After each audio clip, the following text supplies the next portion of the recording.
وہ لذت ہوتی ہے امید کی کہ بھائی ٹینشن تو ہے مگر مستقبل میرا اچھا ہے, اللہ کی محبت ملے گی. ضمیر مطمئن رہتا ہے انسان کا کہ میں صحیح سمت پہ جا رہا ہوں.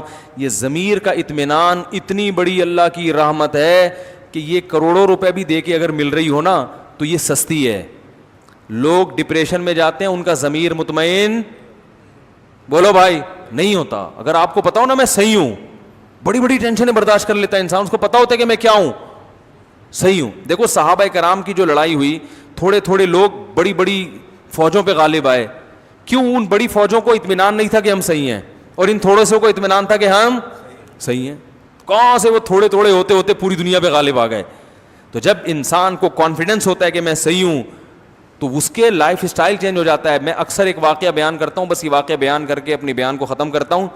میں اکثر یہ جو واقعات ہیں نا بہت آبزرو کرتا تھا بچپن میں, ابھی بھی کرتا ہوں. کہیں کوئی واقعہ نظر آئے نا تو میں نے دیکھا ہے کہ ہمارے بچپن میں ایک بلی جو ہے نا وہ کہیں سے بوٹی اٹھا کے لائی اور کھا رہی ہے. کتے کی نیت خراب ہو گئی, وہ کتا پنے پر اتر آیا, وہ بلی کے قریب آیا. اب آپ بتاؤ کتا جو ہے بلی سے کئی گنا زیادہ طاقتور ہوتا ہے کہ نہیں ہوتا؟ کیا خیال ہے؟ کتے کو چاہیے تھا ایک تھپڑ لگاتا, بلی سے بوٹی لے کے کھا جاتا, ایک چماڑ لگاتا ہڑک. لیکن کتا آیا اور نا اب کیوں ڈر رہا ہے بلی سے؟ کتے کو یہ احساس ہے کہ رائٹ میرا یہ لے کر آئی ہے, لیکن ہے تو کتا بنا نا, لالچ تو ہے اس میں. اب وہ آگے کھڑا ہوا ہے, ایسے قریب آ رہا ہے نا یوں یوں کر کے, اور بلی کی دم پھول رہی ہے, اسٹائل چینج ہو رہا ہے, آنکھوں کی بناوٹ چینج, اور بوٹی کھانے کو اتنا فوکس نہیں کر رہی جتنا بوٹی بچانے کی فکر اس کو زیادہ ہے. اب میں نے دیکھ رہا ہوں کہ وہ جناب کتا آیا اور یوں یوں نا ڈرتا ڈرتا, حالانکہ کتے کو جب غصہ آتا ہے وہ تو ایسی کی تیسی کر دے بلی کی بھائی, لیکن کتا گھبرا رہا ہے, قریب آ رہا ہے, بلی کی دم پھولتی جا رہی ہے, کتا پھر بھی ہمت کر رہا ہے اور اپنے آپ کو بھائی شعر سنا رہا ہے, جھپٹنا پلٹنا پلٹ کر جھپٹنا لہو گرم رکھنے کے ہیں یہ بہانے. وہ کہہ رہا ہے گھبرا نہیں, تو کتا ہے. بلی سے کیوں ڈر رہا ہے؟ ڈر بھی رہا ہے اندر اندر, لیکن تھوڑا تھوڑا آہستہ آہستہ جب اپنے باڈی کو دیکھتا ہے, اپنے جو ہے نا اپنے کتے ہونے کا احساس اس کو ہوتا ہے, تو کہتا ہے بھائی تو کیسے ڈر گا, تو تیری بےزتی ہو جائے گی, اور بھوک بھی لگ رہی ہے. قریب بھی آ رہا ہے اور بلی کی دم پھولتی جا رہی ہے, لیکن بلی پیچھے نہیں ہٹ رہی. اب دیکھو یہاں بلی کمزور ہے, کتا طاقتور ہے, مگر فتح کس کی ہو رہی ہے؟ بلی کی. یہاں تک کہ جب کتا بالکل بوٹی کے قریب پہنچ گیا, بلی نے رکھ کے چماٹ لگایا ہے اس کے, ایسے چپیٹ مارا ہے نا اس کے منہ پہ, وہ جو غراتا ہوا بھاگا ہے کتا. میں نے کہا یار کاش اس دور میں یوٹیوب ہوتا نا, میں اس کی ویڈیو بنا کے ضرور ڈالتا, اپنے چینل پہ ڈالتا. لوگ کہتے ہیں یہ مفتی صاحب کے بیانات ہو رہے ہیں, یہ کتے بلی کی باتیں. میں کہتا ہوں کتے بلی کی باتیں نہیں, ہمارے بیان میں کتے بلی کی ویڈیو بھی آئے گی, ویڈیو چلا دیتا ہوں. یہ کانفیڈنس بلی میں جو پیدا ہوا ہے, کس نے پیدا کیا؟ کہ میں حق پر ہوں, میرا حق ہے. اور کتے کو جو شکست ہوئی ہے اس کو غصہ ہی نہیں آ رہا, وہ لانا بھی چاہ رہا ہے, غیرت اپنے آپ کو دلا رہا ہے, جھوٹی موٹی کی غیرت, مگر وہ پیدا نہیں ہو رہی. کیوں نہیں ہو رہی بھائی؟ اس لیے نہیں ہو رہی, اس کو پتا ہے کہ میں غلطی پر ہوں. تو انسان میں تو یہ احساس کتے بلی سے کئی گنا زیادہ ہے, کیونکہ اللہ کا شکر ہے انسان کتے نہیں ہے, انسان تو انسان ہے. تو وہ چاہے وہ کیسے ہی کتے پنے پہ آ جائے نا, اس کو یہ احساس رہتا ہے کہ یہ انسانوں والا کام نہیں ہے. اس کا ضمیر اس کو ملامت کرتا ہے, اندر سے ٹارچر کرتا ہے اس کو. جو لوگ بھی گناہوں والی زندگی گزارتے ہیں ان کی طبیعت میں اطمینان نہیں ہوتا, وہ ٹینشن برداشت ہی نہیں کر پاتے. اور آپ جب حق پر ہوتے ہو تو پھر آپ کو تسلی ملتی ہے اللہ کی طرف سے, آپ کا ضمیر بھی آپ کو تسلیاں دیتا ہے. یہ چیز اتنی بڑی نعمت ہے, اتنی بڑی نعمت ہے کہ اگر لوگوں کو اس نعمت کا اندازہ ہو جائے تو کروڑ یہ نعمتیں بازار میں بکنا شروع ہو جائے نا, اربوں روپے بھی اس کی قیمت کم ہے. یہی تو سب کچھ ہے انسان کے لیے. تو یہ اللہ کی بڑی نعمت ہے. اس لیے میرے بھائی جتنے گناہ ہے نا اپنی زندگی سے آہستہ آہستہ نکال دیں, اور اللہ کا دین اس میں نرمی ہے مگر لچک نہیں ہے. یہ بڑی مسٹیک ہوتی ہے لوگوں سے, لچک کو نرمی سمجھ لیتے ہیں اور نرمی کو لچک. مثلاً نرمی بہت ہے, آپ فرض نماز کھڑے ہو کر نہیں پڑھ سکتے, اسلام نے کہا بیٹھ کے پڑھ لو. کیا خیال ہے؟ وضو کا پانی نہیں ہے, تیمم کر لو. وضو نقصان پہنچائے گا, غسل سے مر جائیں گے, سردی ہے, تیمم کر لو. یہ لچک ہے, کیونکہ اللہ غفور رحیم ہے. لوگ اس کا مطلب سمجھتے ہیں کہ بھائی اس کا مطلب ہے اللہ تعالیٰ بہت رعایت دے رہا ہے, لہذا بیماری میں اگر چھوڑ دی جائے تو اللہ کیا ہے؟ غفور. نا نا نا, چھوڑنے کی بات نہیں ہے بھائی. کیا آپ کہیں کہ چلو اللہ غفور, سفر ہے ایکچولی, ابھی تھکاوٹ ہے تو اگلے ٹائم پہ پڑھ لیں گے. نا نا نا بھائی, اس کی اجازت نہیں ہے. جتنی آسانی اللہ نے دینی تھی دے دی, اب اس میں لچک نہیں رکھی ہے, فلیکسیبلٹی نہیں ہے اس میں. اب یہ آپ کو کرنا پڑے گا, کچھ بھی ہو جائے, زمین آسمان ادھر سے ادھر ہو جائے, میدان جہاد میں گھوڑے کی پشت پہ ہو, توپیں چل رہی ہیں, جان کا خطرہ ہے, نماز آپ کو, تبھی تو قرآن نے میدان جنگ میں بھی نماز کا طریقہ بیان کیا. اجازت نہیں ہے آپ کو چھوڑنے کی. روزے میں اللہ نے حکم دے دیا, بیماری میں بھی چھوڑ سکتے ہو, سفر میں بھی, یہ اللہ کی طرف سے آسانی. لیکن لچک نہیں ہے کہ اب آپ اپنی طرف سے اس میں کچھ کر لیں کہ یار چینجنگ, اصل میں ایکچولی آج گرمی بہت ہے, کل میرا پیپر بھی ہے, ایگزام بھی ہے, تو اب میں روزہ سردیوں میں رکھ لوں گا. نا نا نا بھائی, دو آسانی اللہ نے پیدا کر دی, تیسری پیدا کرنے کی آپ کو اجازت نہیں ہے. گرمیوں میں روزہ ہو, ریگستان میں ہو, آپ مزدور ہیں, آپ کے لیے روزہ رکھنا ناممکن بھی کیوں نہ ہو, آپ کو روزہ رکھنا پڑے گا. جب آپ کو جان کا خطرہ ہو تو روزہ توڑ دیں, چھوڑنے کی اجازت نہیں ہے. اس لیے رمضان کا روزہ صرف بیمار چھوڑ سکتا ہے اور مسافر. تمام فقہا کا اتفاق ہے کہ رمضان کا روزہ گرمی میں کنواں کھودنے والا مزدور نہیں چھوڑ سکتا. آج ہم نے اپنی طرف سے جو ہے نا بہت ساری چیزوں میں لوگوں کو کیا دینا شروع کر دیا ہے, مذہب کا بیڑا غرق کر دیا ہے. جاب مل رہی ہے, باس کی طرف سے نماز کی اجازت نہیں ہے, جاب جائز نہیں آپ کے لیے. نماز جہاں جہاں چھوڑنا جائز تھا وہ اللہ نے بتا دیا, اور یہ بتا دیا کہ جائز کہیں بھی نہیں ہے نماز کے اوپر, یہ بتا دیا. آپ کہہ سکتے ہیں کہاں کہاں چھوڑنا جائز ہے, ہمیں بتاؤ. اللہ نے بتا دیا کہیں بھی چھوڑنا جائز نہیں ہے, پڑھنی پڑے گی, سوائے اس کے یا تو بے ہوش ہو جاؤ, ہوش ہی نہ ہو, ایسی کنڈیشن ہو تو ایک الگ بات ہے. تو آج پردہ کرنا پڑے گا عورت کو. ہاں جہاں اللہ نے گنجائش دے دی, بھائی علاج کی غرض سے یا کہیں نکاح کرنا ہے اس کی غرض سے کسی کو دیکھنا ہے, تو وہ الگ بات ہے, اس صورت میں گنجائش ہے دیکھنے کی. یا اور جو شریعت کے جہاں گنجائش تھی وہاں تو ہے. آپ کہیں کہ نہیں جی ایکچولی مجھے جاب کرنی ہے تو میں پردہ نہیں کر سکتی, مجھے گرمی بہت لگتی ہے, ایکچولی پسینہ بہت آتا ہے تو میں موٹے کپڑے نہیں پہن سکتی, آپ کو اس کی اجازت, بولو نا بھائی, نہیں ہے. اسی طرح یاد رکھو, حقوق العباد میں بھی اپنی لاجکیں پیش کر کے لوگوں کا حق نہ مارا کرو. کسی کے گھر جانا ہوا, میرا ایک بڑی عمر کی خاتون ہے بیچاری, ان کے گھر میں گیا تو بیوہ ہیں وہ, تو انہوں نے میری دعوت کی. وہ ماشاءاللہ بڑا گھر, پتہ چلا جی وہ ان کے بھائی نے اب ان کو گھر سے نکال دیا, بیوہ بہن کو. کیوں نکالا؟ کہ بھئی یہ گھر ہم رینٹ پہ دے رہے ہیں. تو میں نے ان سے ویسے ہی باتوں میں پوچھ لے, میں نے کہا یہ گھر کا مالک کون ہے؟ انہوں نے کہا میرا بھی اس میں حصہ ہے 20% یا 25%. میں نے کہا پھر یہ تو آپ کو نہیں نکال سکتے, لیکن نکال رہے ہیں.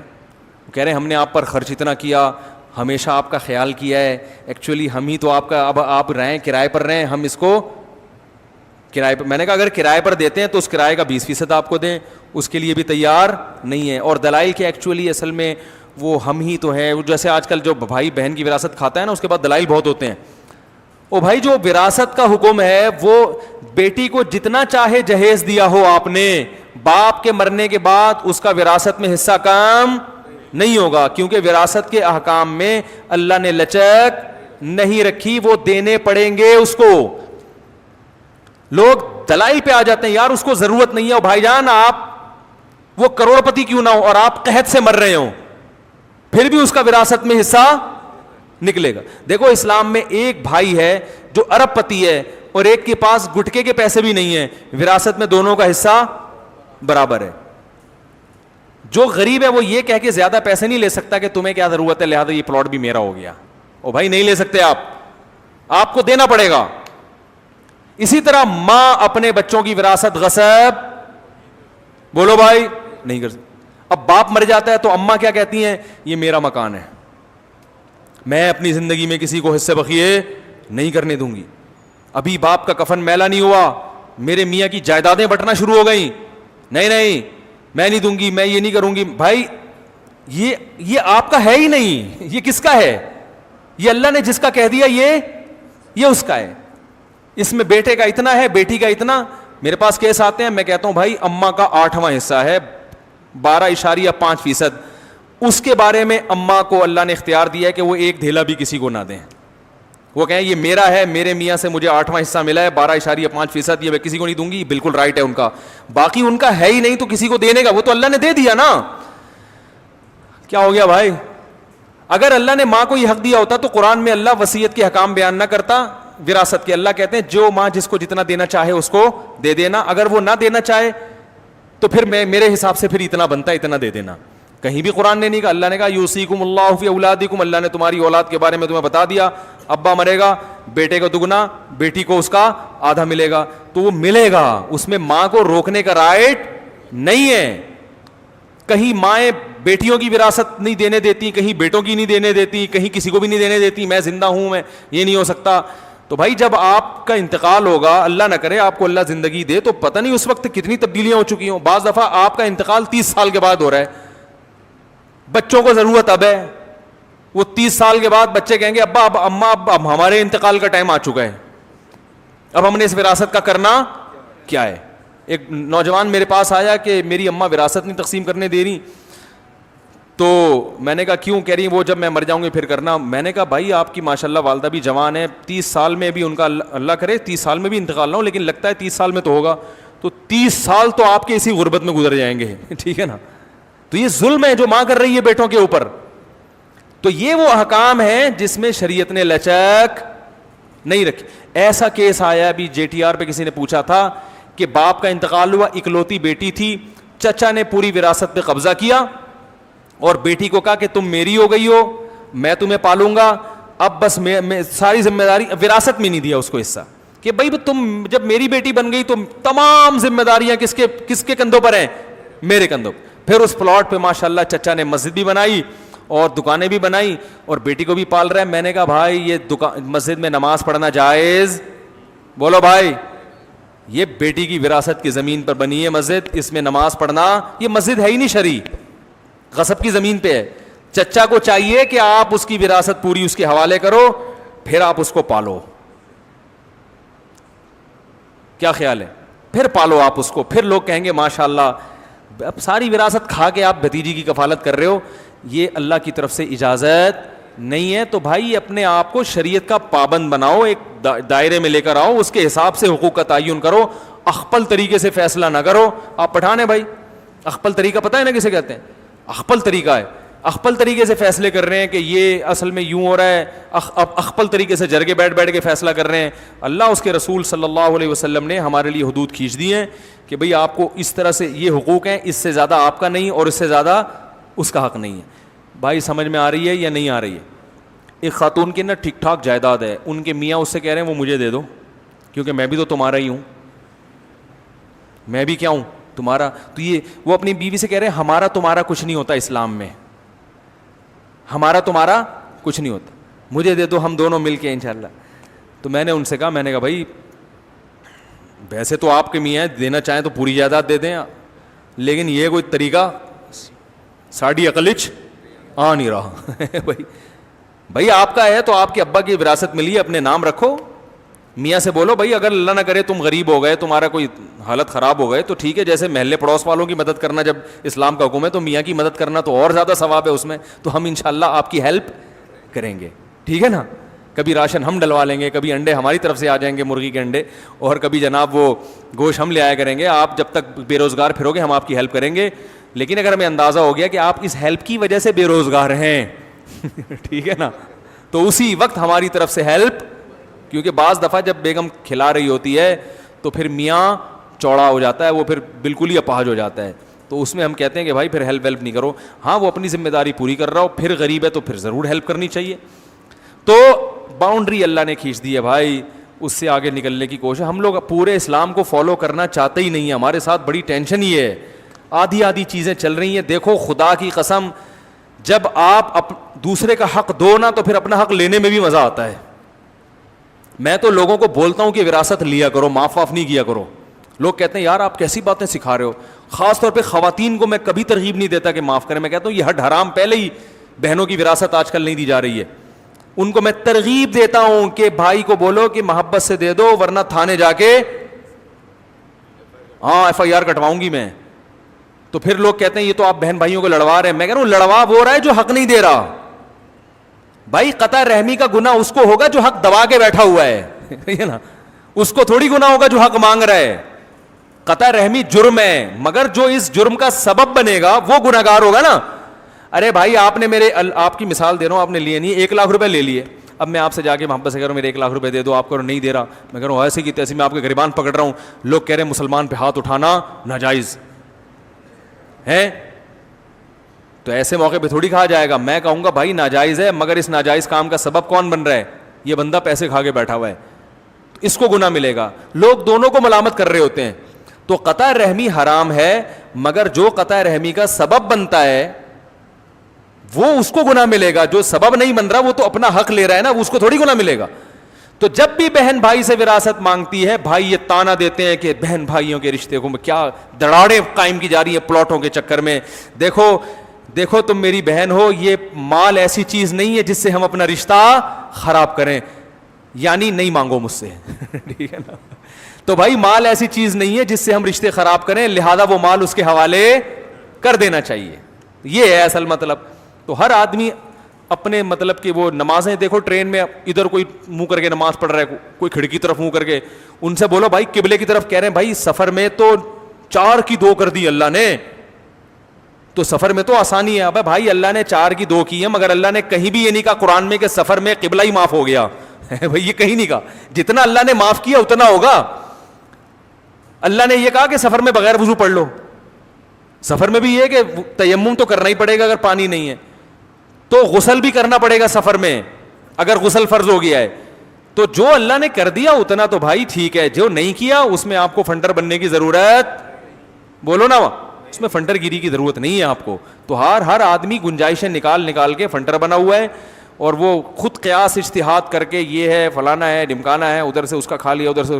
آج ایک کیس آیا, بیٹھے ہوئے, ناراض نہیں ہونا, بتا دوں آپ کا نام نہیں آئے گا کہیں بھی, ویسے تو آ گئے آپ ٹھیک ہے نا. میرے پاس بعض ایسے کیس بھی آتے ہیں کہ لوگ جھوٹے کیس کر دیتے ہیں دوسرے پر اس کو پریشان کرنے کے لیے. میں کہتا ہوں بھائی یہ جائز نہیں ہے جھوٹا کیس کرنا. کہہ رہے نہیں وہ بڑا ظالم ہے. تو ظالم ہے تو جو جتنا ظلم ہے اس حساب سے تو آپ اس کو نچوڑ سکتے ہیں, جو چیز نہیں ہے وہ کھاتا اس میں ڈال دیا. تو باؤنڈری شریعت نے ایک متعین کی ہے, اس کے تحت رہتے ہوئے آپ اپنا حق لیں. میں تو کہتا ہوں اس زمانے میں حق لینا بھی چاہیے. ہاں جہاں شریعت نے حق چھوڑنے کی ترغیب دی ہے وہاں چھوڑ سکتے ہیں. وہ کہاں ترغیب دی ہے یہ ایک الگ موضوع ہے. بعض جگہوں پہ حق چھوڑنا, حق پہ ہوتے ہوئے بھی حق چھوڑیں گے تو ثواب ملے گا آپ کو. وہ کون سی جگہ ہیں وہ بھی میرا موضوع نہیں ہے, لیکن عمومی حالات میں اگر لوگ وراثت کے معاملے میں نرم گوشہ اختیار کرتے ہیں تو اس کا بڑا نقصان ہوتا ہے. لوگ وراثتیں تقسیم ہونا ختم ہو گئی ہیں, یہ بڑا نقصان ہوتا ہے. اللہ تعالیٰ عمل کی توفیق عطا فرمائے. ابھی سوال کا وہ کر لیں, سوال جواب کی نشست نماز کے بعد رکھ لیں. بیٹھیں گے آپ لوگ ہے بھائی؟ نہیں, جو بیٹھیں گے وہ ہاتھ کھڑا کریں تاکہ میں لوگوں کی اندازہ لگاؤں نا کہ ایسا تو نہیں تھک گئے ہوں. بیٹھیں گے تو پھر ایسا کرتے ہیں, ابھی اذان ہونے والی ہے, 10 منٹ میں نماز ہو جائے گی, تو نماز کے بعد 15-20 منٹ کی مجلس رکھ لیتے ہیں. اس میں آپ نے جو سوال پوچھنے وہ کھڑے ہو کر پوچھ لیے گا. جو پرچی پہ کھڑے ہو کے پوچھتے ہوئے شرم آ رہی ہے, کوئی گھریلو مسئلہ ہے تو پرچی پہ لکھ کے پوچھ سکتے ہیں. تو پھر ہم نماز کے بعد دوبارہ بیٹھتے ہیں انشاءاللہ. زیادہ ٹائم نہیں ہوگا, 15 سے 20 منٹ انشاءاللہ بیٹھیں گے. جو سوال آپ لوگوں نے پوچھنا ہے وہ آپ پوچھ سکتے ہیں. یہ جو میں نے آج بیان کیا اسی سے متعلق کوئی دل میں سوال ہو اشکال ہو تو کھل کے پوچھیں. ایک بات خوب اچھی طرح ذہن میں رکھ لیں کہ جو مرضی پوچھنا ہو آپ سے انشاءاللہ مجھے غصہ نہیں آئے گا. سمجھ رہے ہیں؟ بعض لوگ نا علماء سے پوچھتے ہوئے ڈر رہے ہوتے ہیں کہ کہیں میٹر شارٹ نہ ہو جائے ان کا. البتہ یہ ضرور ہے کہ میں ہر سوال کا جواب دوں گا نہیں. میں اگر یہ سمجھوں گا کہ یہ غیر اہم سوال ہے یا بیہودہ سوال ہے تو میں وہ پی ضرور جاؤں گا, کیونکہ ہر سوال کا جواب دینے کا نہیں ہوتا. بعض دفعہ کوئی فتنہ پرست کوئی ایسے سوال پوچھ رہا ہوتا ہے جس سے آگ لگا دے. پوچھنے میں آپ بخل سے کام نہ لیں, کیونکہ اس چکر میں لوگوں کے ذہن میں بہت سے صحیح سوالات بھی ہوتے ہیں, وہ پوچھ نہیں پاتے. یہاں تک سمجھ میں آ گئی بات؟ تو یہ جمعہ کہہ رہا ہوں سوری, ابھی نماز کے بعد انشاءاللہ وہ میرا جمعے کا بیان رات کو اپلوڈ ہو رہا ہے. لوگ کہہ رہے ہیں کراچی میں جمعہ رات کو ہوتا ہے. ہم کہا بھائی کیا کریں, آج کل ہماری سمجھ میں نہیں آ رہا. ابھی انہوں نے اعلان کیا تھا 9 بجے بیان ہوگا, اب کچھ لوگ بعد میں پہنچ رہے ہیں, کچھ سمجھ میں نہیں آ رہا, مجھے خود سمجھ میں نہیں آ رہا میرا بیان کب ہوتا ہے آج کل. تو آپ دعا کریں ہمارا کوئی مینجمنٹ کوئی ذرا ایسی ٹائٹ سی ہو جائے کہ جس پہ ہو کہ بھائی اب لوگوں کو بھی اطمینان ہو کہ اس ٹائم ہوگا, اس ٹائم نہیں ہوگا, اس وقت لائیو چلے گا, اس وقت لائیو نہیں چلے گا. کوئی ایسا سیٹ اپ آ جائے, کوئی آپ کے پاس ایسا فارمولہ ہے تو وہ آپ ہمیں بتائیں, کیونکہ یہ بیچارے تو محنت کر رہے ہیں لیکن مینجمنٹ نہیں ہو پا رہی ہے کچھ تمیز سے جسے کہتے ہیں آپ, تو اس کی وجہ سے بڑا نقصان ہو رہا ہے. سبحانک اللہم و بحمدک نشہد ان لا الہ الا انت نستغفرک. اچھا یہ بھی بتا دوں ایک آخری بات, یہ ریکارڈ میں بھی لے آئیں, آ رہی ہے. ہمارے ہاں گارڈ بیٹھے ہوئے ہوتے ہیں بیان میں. لوگ مجھے کہتے ہیں آپ کے پاس گارڈ نہیں ہے. گارڈ ہے, لیکن میں وردی والے گارڈ کا قائل اس لیے نہیں ہوں کہ وہ جب دہشت گرد آتا ہے تو پہلے ایک گارڈ کو لگاتا ہے, دوسرے نمبر پہ پھر وہ اصل ہدف کو لگاتا ہے. تو ہمارے ہاں گارڈ بیٹھے ہوئے ہیں, بندوقیں رکھی ہوئی ہیں اور لائسنس والا اسلحہ ہے. تو اگر کوئی شرارت کی کوشش کرے گا تو اسے پتہ نہیں چلے گا کہ اس کو کہاں سے گولی آگے لگے گی. تو میرا اصول یہی ہے کہ میرے ساتھ ہر وقت گارڈ گھوم رہا ہوتا ہے لیکن پتہ نہیں ہوتا کہ گارڈ ہے. آئی بات سمجھ میں؟ اور میں بھی الحمدللہ اسلحہ چلانا جانتا ہوں. سمجھ میں آ رہی ہے بات؟ اور میرا نشانہ بھی الحمدللہ بہت پکا ہے, غیر قانونی نہیں, قانونی کی بات کر رہا ہوں. تو آپ لوگ گھبرایا نہ کریں. ویسے تو ہماری کسی سے دشمنی نہیں ہے, تو ایسی ہم بات ہی نہیں کرتے کہ پھڈے بازی ہو, تمیز سے زندگی گزار رہے ہیں اور بیانات کر رہے ہیں. کوئی ہمارا کسی سے جھگڑا نہیں ہے, لیکن پھر بھی احتیاط کے پیش نظر یہاں گارڈ موجود ہوتے ہیں. تراویح میں بھی ہوتے تھے, رمضان میں, ہر وقت ہوتے ہیں الحمدللہ. تو اگر یعنی بعض لوگ کہتے ہیں نا کہ یار کوئی سیکیورٹی نہیں ہے, تو بیوقوف نہیں ہے الحمدللہ. ہم سیکیورٹی کا انتظام الحمدللہ کیا ہوا ہے, لیکن ہم نے بندہ نہیں بتایا وہ کون ہے. تو اس لیے وہ کہیں سے بھی کچھ بھی کر سکتا ہے بیٹھ کے بندہ. سبحانک اللہم و بحمدک نشہد ان لا الہ الا انت نستغفرک و نتوب الیک. میں کھانے کا انتظام مخلوط ہو تو اس میں جانا جائز ہے؟ نہیں, پردے کا انتظام نہیں ہے, مخلوط دعوت ہے تو اس میں شرکت جائز نہیں ہے. کسی کا دل رکھنے کے لیے بھی شرکت جائز نہیں ہے اس میں. رشتہ داری جوڑنے کے لیے بھی شرکت جائز, بولیں بھائی, نہیں ہے. بعض لوگ یہ کرتے ہیں کہ بھائی مکس گیدرنگ میں جہاں دعوت ہو تو وہاں اگر ہم نہیں جائیں گے تو رشتہ دار ناراض ہو جائیں گے. یار اس کی آواز بڑھا دو یار, پھر وہی ہو رہی ہے, پتہ نہیں آواز کو کیا ہو گیا. تو لوگ ناراض ہو جائیں گے, خونی رشتے ٹوٹیں گے. تو یہ خونی رشتے توڑنے کا گناہ اسے ہوگا جس نے مکس گیدرنگ کا انتظام کر کے آپ کو آنے سے روک دیا ہے, اس کو گناہ ملے گا. سمجھ رہے ہیں؟